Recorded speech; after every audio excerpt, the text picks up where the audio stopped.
Well, hello everyone. I am Matt Williamson. How's everything going? I think I brought this up yesterday, but I think it's officially the off season now. It's the quiet time.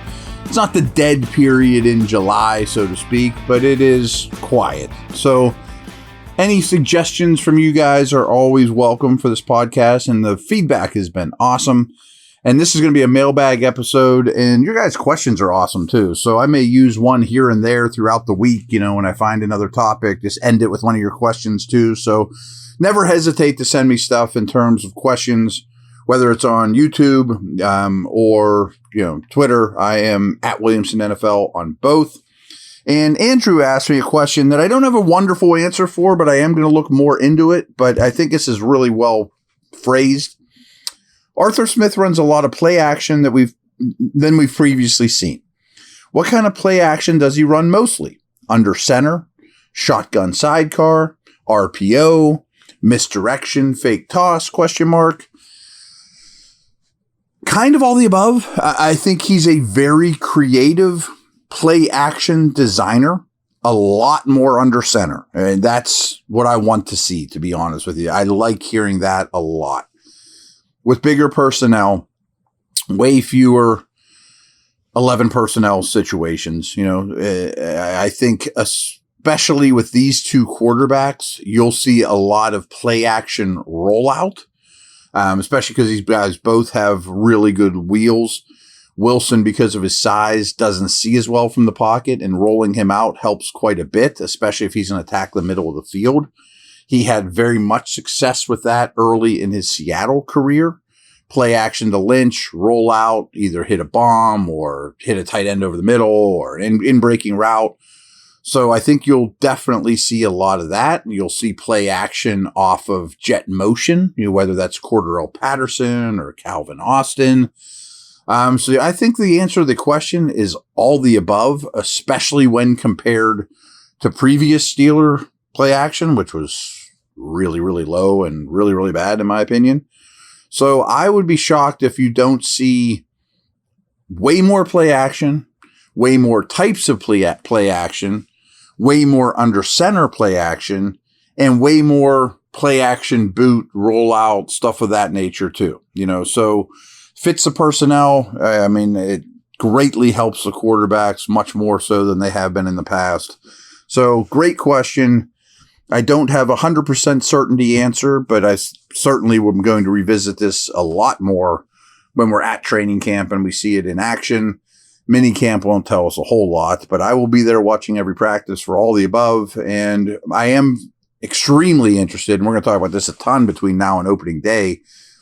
How does Smith mesh his past, his background, what he does well with what he's inheriting, and what does Tomlin reel him in on, those type of things as well.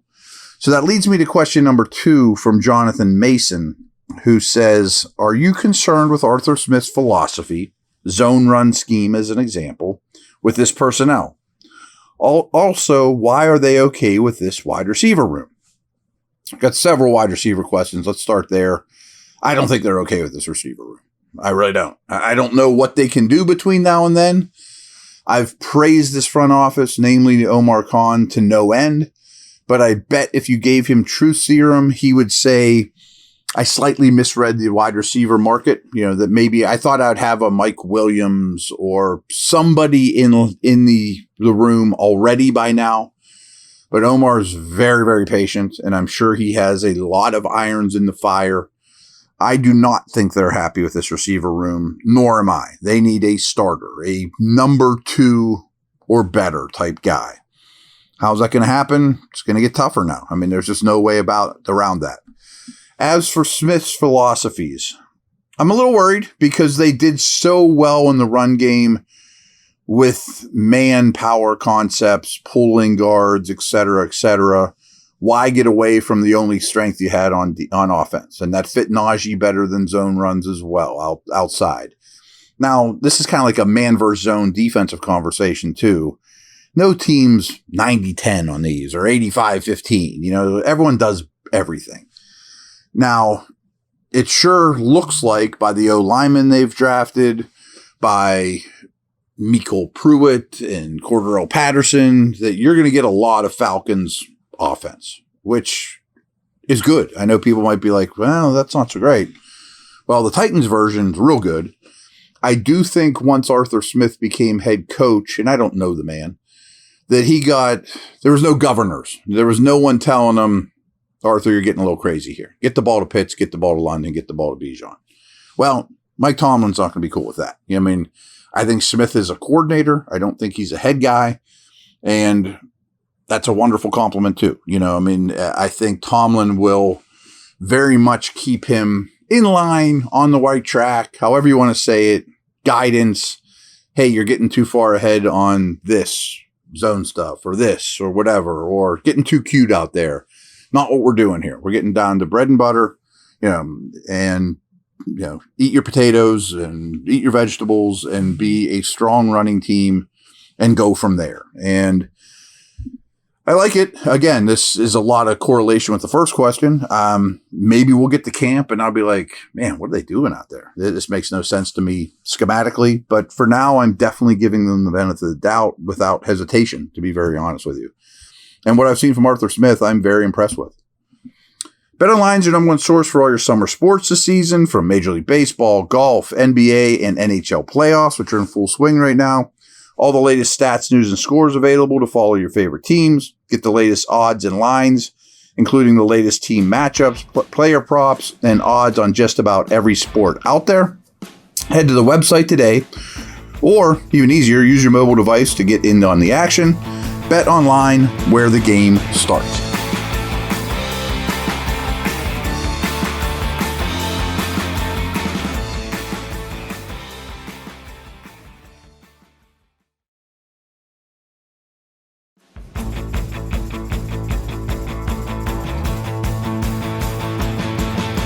Some of these questions are really good and not easy to answer, but keep them coming.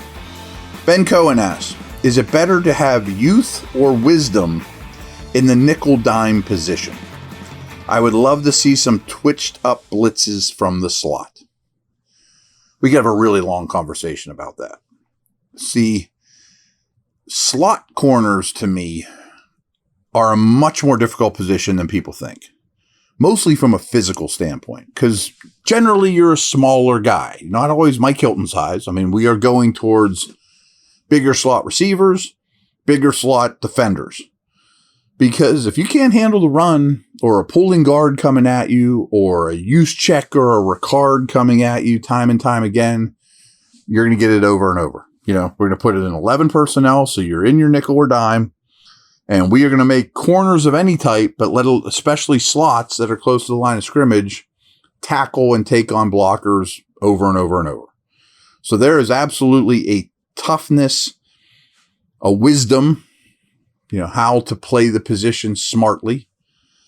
I also think those guys aren't long for this world either. I don't think there's not a lot of examples of pure slot corners playing to the point where they can get by on wisdom and guile. And some do. I mean, Kenny Moore and Hilton, et cetera. There are some, but not compared to other positions, because they take so much wear and tear on a little body, which is why some teams, maybe the Steelers being one of them, is showing that we'll just kind of put a guy there and cut corners at slot corner. You got to cut corners in some spot.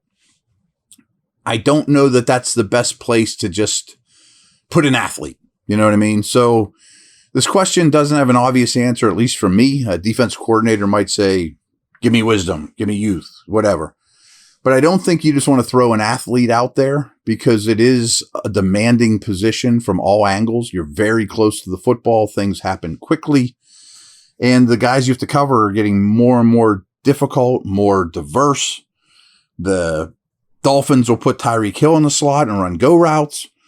And that same defender has to guard Travis Kelce, too.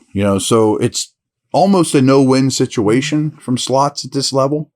And it's rare to have difference makers there. So I kind of feel like the league as a whole is punting a little bit on slot corners. And it's true for the Steelers as well, at least to this point. I mean, they have not shown that it's a high priority to go grab a slot corner. So wisdom is great.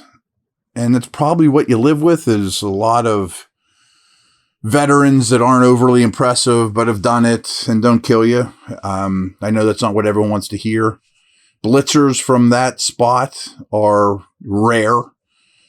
However, I also think slot blitzes might be more about the scheme and the coordinator and the blitz makeup than it is the blitzer, because being a good blitzer is different than being a good pass rusher. And this is true for off the ball linebackers and anybody that blitzes from distance or a slot, because being a good blitzer is usually timing, explosion, as you mentioned here, twitched up, scheme, where being a good pass rusher is defeating a blocker.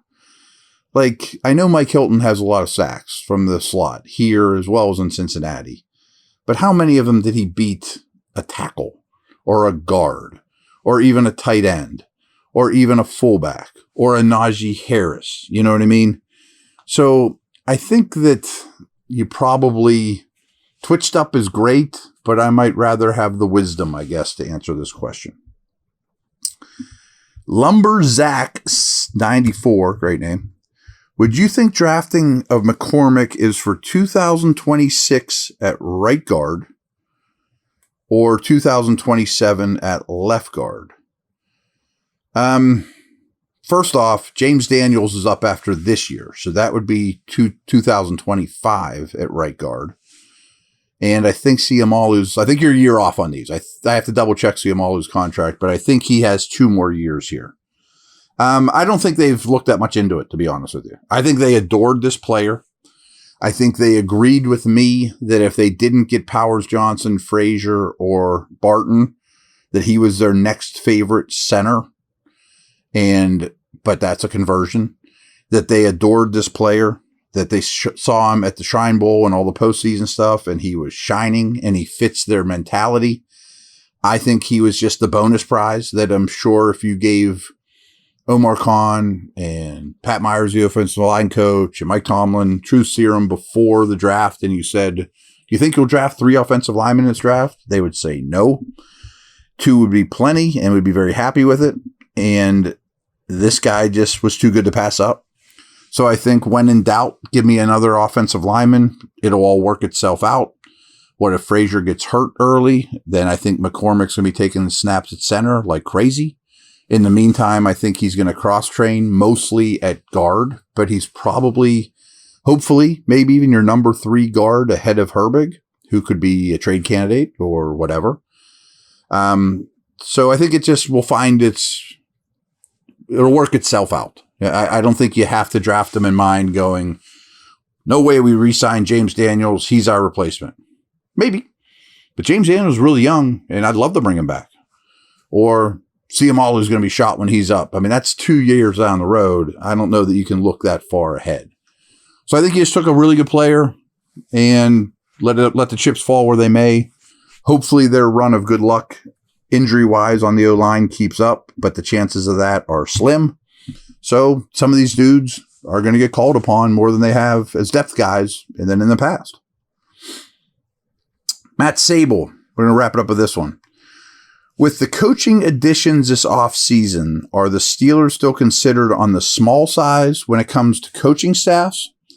And is that just the philosophy of Tomlin or the organization? I don't know 100% if that's a Tomlin thing or an organization thing. I bet the answer is both. I do think they're on the small side. Some of the staffs in the league are unbelievably huge. I mean, like to the point where I think it's a little ludicrous. I would really have to be in the building every day to know, are these guys being spread too thin throughout the week? Are they getting asked to do too much? Or is it fine how it is? I mean, I definitely think you can have too many cooks in the stew type of thing and everyone trying to get ahead and make a name for themselves. I don't think that's the best way of doing things. I do think if Mr. Rooney thought more and more coaches were super advantageous, they would have more and more coaches. I don't think we're just going to be cheap and save on a contract here because in the scheme of things, an extra O-line or defensive back coach is a drop in the bucket financially compared to a massive $1 billion NFL organization. So I do think it's a philosophical thing. I also think Tomlin has enough power and say-so and all things he's deserved that if he thought, man, we really are short on coaches on the staff and it's hurting us, that he could go to Mr. Rooney and get more. I don't think that would ever be a sticking point, just being around the organization. I think winning is most important and efficiency is most important. But yes, they definitely are on the thinner end. I would have to do a study, but I can almost promise you that they are have less coaches employed than many teams. I don't think they're at the bottom. But I don't think that's a negative either, to be honest with you. I mean, it's not like, boy, if they only had one more coach, they'd have won 3 more playoff games. I don't believe that. Good stuff today. We probably can have some more. I'm sure more questions will carry in after I finish with recording. Lots of good ones. The ones that weren't so great, I didn't use, obviously, but always keep them coming all off season. I'll work them into these podcasts, even if it's, just totally random, throw one in here and there. Good stuff as always. Take care. Over and out.